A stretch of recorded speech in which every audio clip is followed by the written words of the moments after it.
everybody, I'm here today to show you how to build your sight words using your blocks that teacher Charlene put in your goodie bag for you. If you take your blocks, you will see you can turn them and there's different letters on your blocks.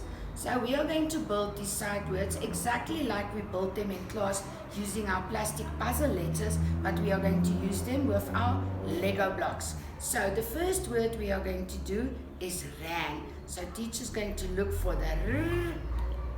There's the r. Now we have to find the a and the n. So the word spells r, a, n, ran. Now you take your blocks off again and we are going to go to the second word, which is hen. We have to look for the h,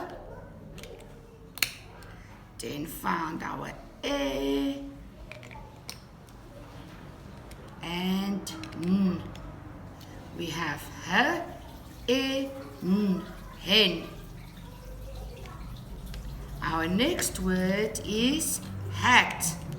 Again we have to look for the h. There's the h,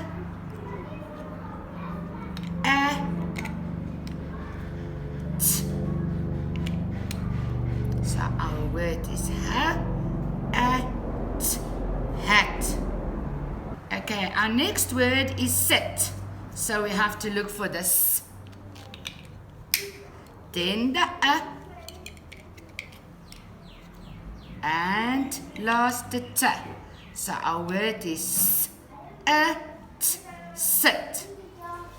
Thank you, parents. Will you please at home help our little angels with the rest of the words? And please send us a video so that we can see that they know their words. Thank you very much. Bye-bye.